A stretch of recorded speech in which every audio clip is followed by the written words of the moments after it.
my dear friends. It's time. Plus the mouse with our thoughts on part 1 of Obi-Wan Kenobi.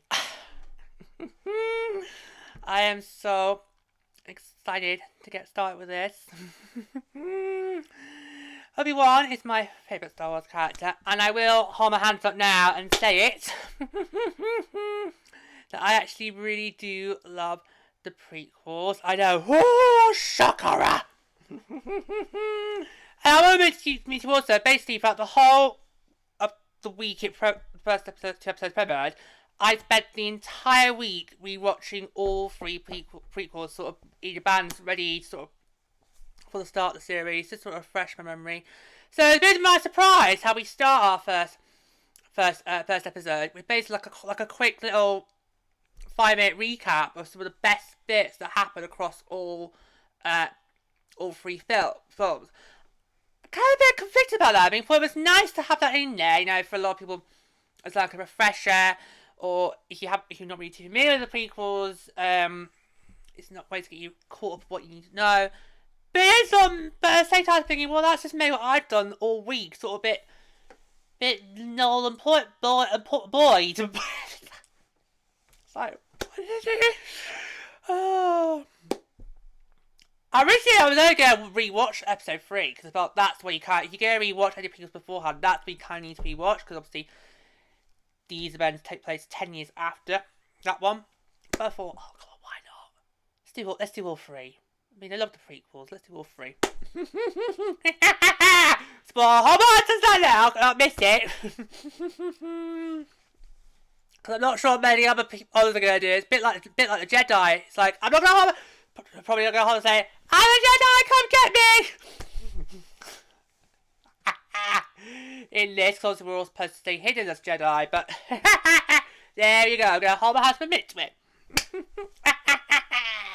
Oh.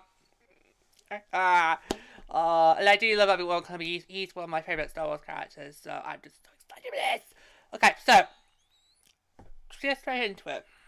Okay, so I really loved how the tone for this. I love how it's so grand and quite amazing. Particularly our Inquisitors. Their presence literally just sent sort of the chills down the back of my spine. It was just like, wow. So it's like, they really are quite amazing group of the Empire's force. Could they even be more scary than the Sith? Who knows? And our 2 main ones we saw this first episode was the Grand Inquisitor, the 5th brother, and the 3rd sister, whose name is actually Reba Sabanda.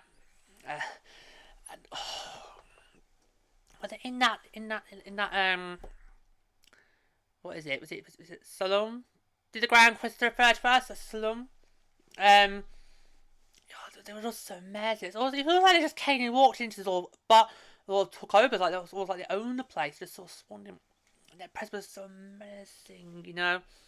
Just because they easily sense that Jedi was what was his name? Nari. They sensed he was there, but it's like they didn't just go straight in and just go with their lightsabers. They just sort of patient. It was like taunting us. It was like teasing us, taunting their prey. They're thinking, maybe I could allow a moment to get away. And it was just literally the chills. You could just tell within the first sort of 5 minutes, their presence is already menacing enough. They're like, ooh, wow. Yeah. And of course, they do eventually spot the Jedi out, but he managed to get away because obviously our 3rd sister is a bit too impulsive. Was the word the Grand Inquisitor used? A bit impulsive. Because she sort of feels that I do sort of questions the methods the Inquisitors are using, because it does to her it does look like we're taking it a bit too slowly. We don't really know what Jedi there are out there, do we? But of course she's put firmly in her place, and that happens several times. Several times this episode. The 3rd sister gets put in her place. It's also like, you know, it's about the rankings here. Look, I'm Grand Inquisitor. You're just the third sister. No, you're sister. I outrank you. Learn your place. Learn your place, it'll be fine.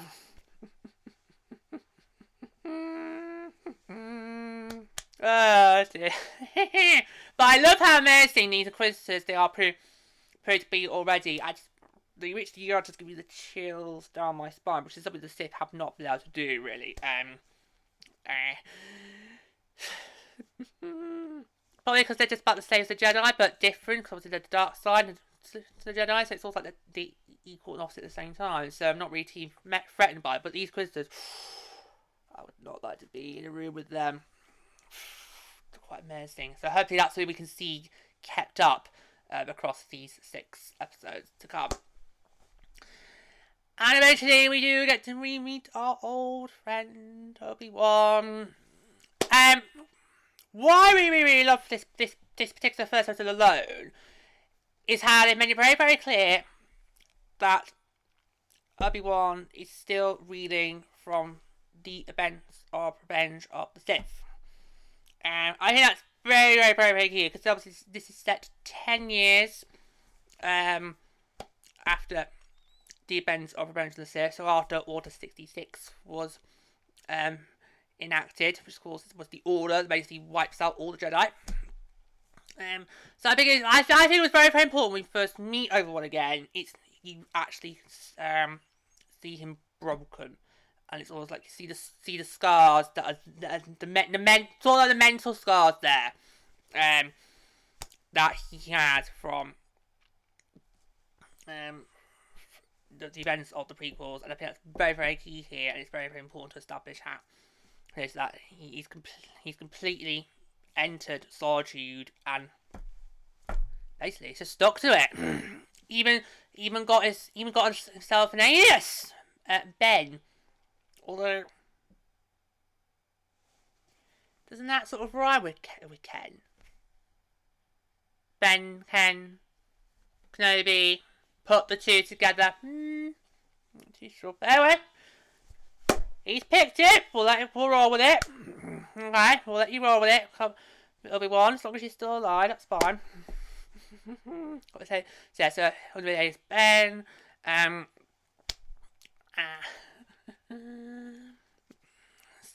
Keeping up a very, very low profile. He's done very, very well so far.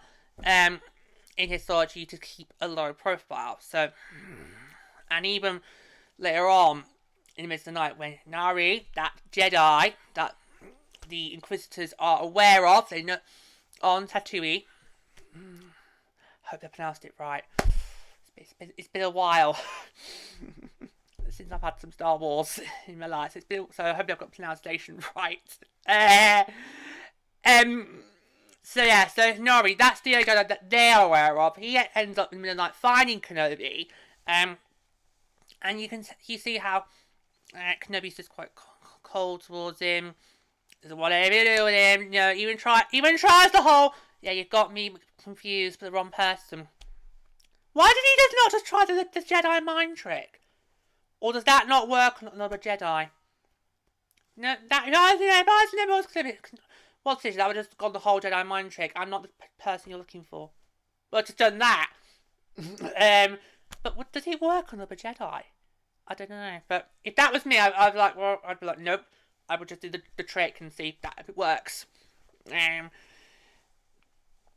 know, you can tell how now he's really trying to push them. We need people like you. We need to keep the fight going up. But as everyone brilliantly puts it, the fight's over. We lost. Let's take a moment to let that chill. That is quite chilling and quite daunting for someone like Obi-Wan to say, but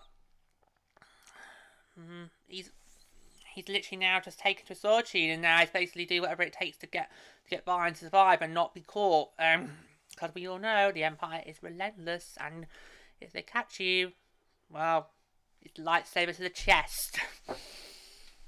So yeah, but it's quite cold from Obi-Wan. But you can understand why, because he wants nothing more to do with this. He's just staying low, and also those mental scars are plaguing him, and I think that's really important, and I think it's brilliant how they've honed in on that. But he does give Nori advice, you know, he actually does, and in a way, Obi-Wan, in this episode, does actually help not this young, raucous Jedi here, by basically giving him the advice, but it's not the advice that he wants, because instead of saying, yeah, I'll help you, he basically just goes, take your saber, bury it in the sand, and move on. You know, build the bridge and get over it. Although that's Hannah Montana. but the point still stands. It's basically like, just take your saber, bury it in the sand, and just move on and hide. And if Nori took that advice, he would not have been hung up in the Tatooine Square where dead.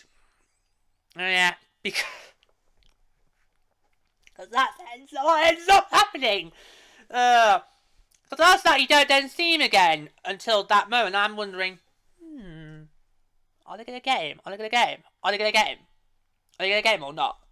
And of course, they get him.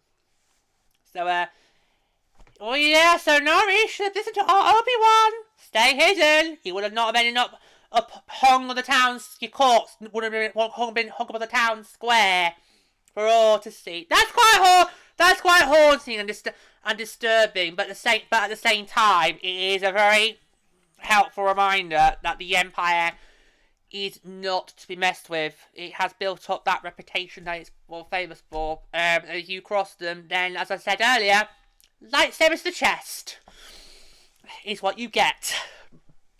And it's so chilling.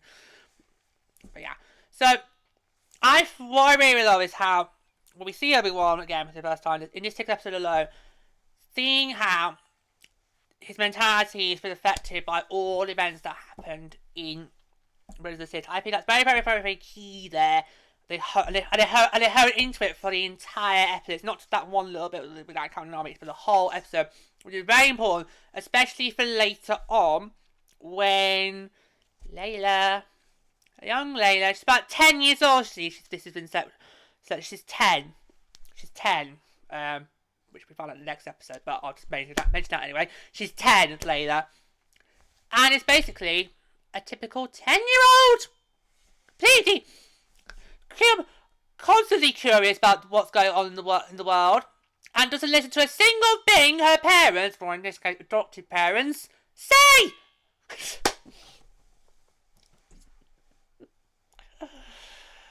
Oh, so is it any wonder Shen's getting kidnapped? Is it any surprise? No! Oh.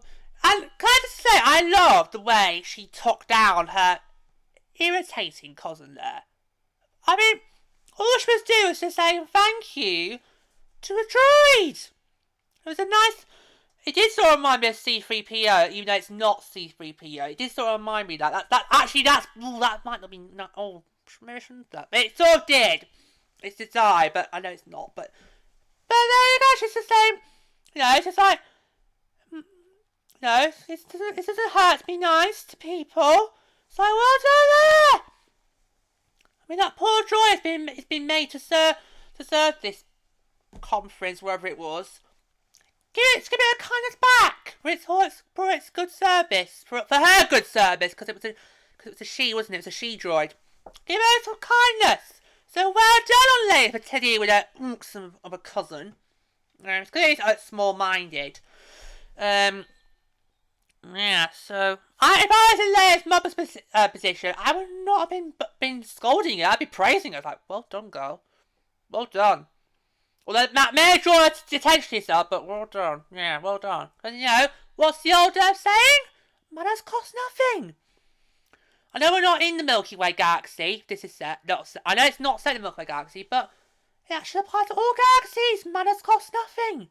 There you go. Say thank you to a droid every once in a while. We'll get you very far in life. Yeah. So, now, of course, this did not end up being your traditional just random kidnapping of bounty hunters, just kidnapping someone of high status and wanting to ransom them. Oh, no. I mean, at first, that's kind of how it was sort of looked. But obviously later on we discover it's all part of Rhaega's plot to try and snuff our Obi-Wan out. Try to snuff him out. Because she's obsessed! Why is she so obsessed with Obi-Wan Kenobi? This is a new character designed for this show. What is she so obsessed for? I hope by the end of this, one of the main things I hope we get by the end of this series is I want to know why is Rhaega so obsessed with Obi-Wan? But we're all obsessed with Obi-Wan. We all love him for different reasons. But why is she so obsessed with him? That is one of the main things I want to find out by the end of this series. Yeah, but that's eventually we discover that Leia's kidnapping wasn't just your random kidnapping for a ransom from the royals in charge. No. It's all part of Rhaega's plot to snuff out Kenobi, but more on that next time. This just basically sets it up, and clearly part 2 is going to be so going back to Obi-Wan's mental state of him wanting nothing more to do with this, that is shown even more when Organa even contacts him first by the hologram. Why during the hologram did he not go, help us Obi-Wan Kenobi, you're our only hope?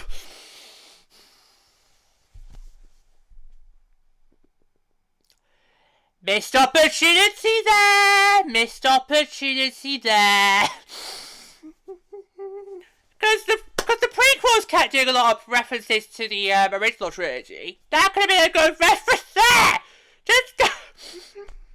And then we all could have gone, no!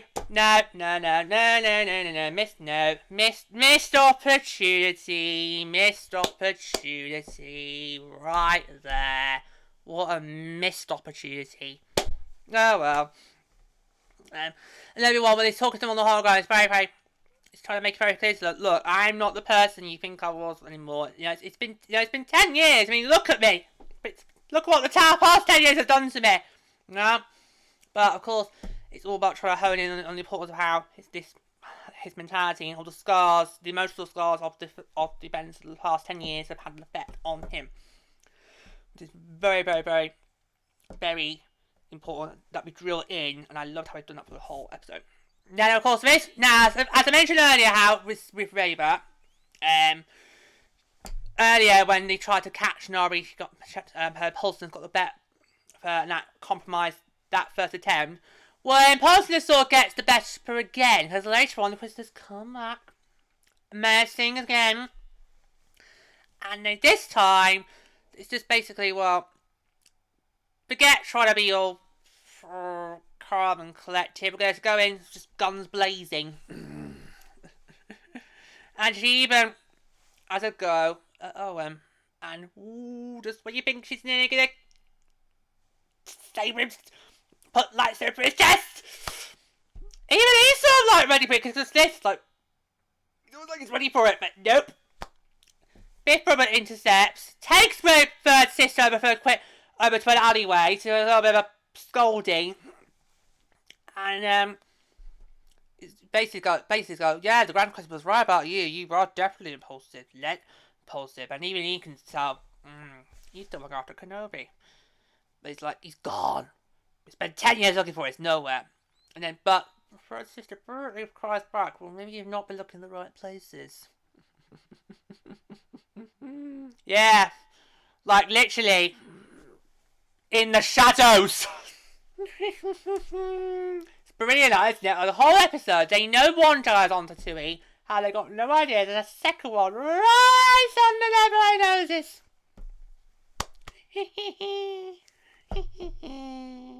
Oh.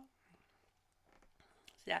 So as I mentioned, the episode ends obviously with the fact that we realise that Leia's kidnapping, it wasn't just some random bounty hunters catch her told to ransom, but lots of money. No, it was not that. It's all part of a little plot that Rey has come up with to try and snuff Kenobi out. And we end with obviously Organa actually coming onto Tatooine where Obi-Wan Kenobi is hiding out. And so they thought, right, well, hologram's not worked. Let's try in person. It's not going to fuse me there. Well, he has a good go. I mean, bless our Obi-Wan. He does have a good go trying to shake Organa off. But in the end, you know, he is eventually convinced to do it. And we end with him actually digging his lightsaber out where he's buried it in the sands, dons the clothing, and then heads off to go and rescue Layla, which of course is all what happens in part 2. So all in all, I think it was a very good first episode, very good. Definitely helped to set up the story. Because I did always wonder, what is it that would make Obi-Wan come out of solitude? What was it that's going to make him come out of solitude? And of course, as this episode was going on, yeah, and obviously I thought, once Leia's been got kidnapped, I thought, right, yeah, we're going to send for Obi-Wan. I thought, and I was like, right, there we go, right, now we go, nah. Because I was wondering, what's going to make it go on this big mission that's going to last 6 episodes? Well, here we go. This is what's going to bring out the solitude. So it sort of then made sense. This was once you watched it, brilliant. But yeah. So I thought it was great first episode. I just loved how we set the scene brilliantly. I think the Inquisitors were very... I loved them. Just loved how they're just so menacing. Just literally got the chills running down the back of my spine. We'll see if that carries up for the next 5. But for me, the main thing that I thought was very, very, very key for this first part was to show how much of an effect all the events in the prequels had on Obi-Wan Kenobi, and which helps, you know, justify and why he behaves the way he is in front of Nari. But that's for Nari's own good, not the ends of listening, because obviously by enemy he's literally hung up in the town square, his corpse draping for all to see as a reminder. This is what happens when you try to mess with the Empire. But, well, you had that coming. I know. If you're not Obi-Wan, I've got no sympathy for you, I'm afraid. You can go. You can be hanged for all I care. As long as it's not Obi-Wan. Either way, I think we had to have Nori get bunked off, because otherwise, it would just... You need that reminder that this is the Empire you're dealing with here. It's not like the First Order, just sort of whips. This is the Empire we're dealing with. You can't have Nori just basically survive when they know the Jedi's there. He had to get bunked off. He had to. I know it was quite gruesome, and of course, to watch, but I'm sorry. In a way, he can't have asked for it. Because everyone gave you the opportunity, and you didn't take it. So, I mean, I might have thought that's Obi-Wan turning his back on his kind, but really, it was giving you good, helpful advice. You didn't take it, love. So, I'm sorry. You deserve to get lightsabers in the chest and then hanged. Not that I think we saw a lightsaber wound, but he literally was, corpse was hanged and draped for all of us to see. So first that, and then obviously later on when he's communicating with the Organas, that is very true, because you would probably think maybe by that point, right, would do it really, but nope. It's because he's still haunted by the memories of his past. And I think that was very, very, very, very key that we handled that in. We made it very, very clear that there is a mental side here to why Obi-Wan's behaving the way he is. But of course, he is in the end able to accept, right, okay, yeah, fair enough. She's important just as much as he is, as the kids are referring to, and I'm going to do it. And of course, that takes up the bulk of part 2, which we'll be discussing next time on Plus the Mouse. But what a great first opening to set the scene. Well, that is all we have time for today, my fellow Padawans. If you've loved it, do click the like button, and if you haven't subscribed, comment you click the subscribe button. That way you'll never miss a single moment when you contact us out on this channel, Clean Browsers of Plus the Mouse. Well, until next time, may the Force be with you, and au revoir.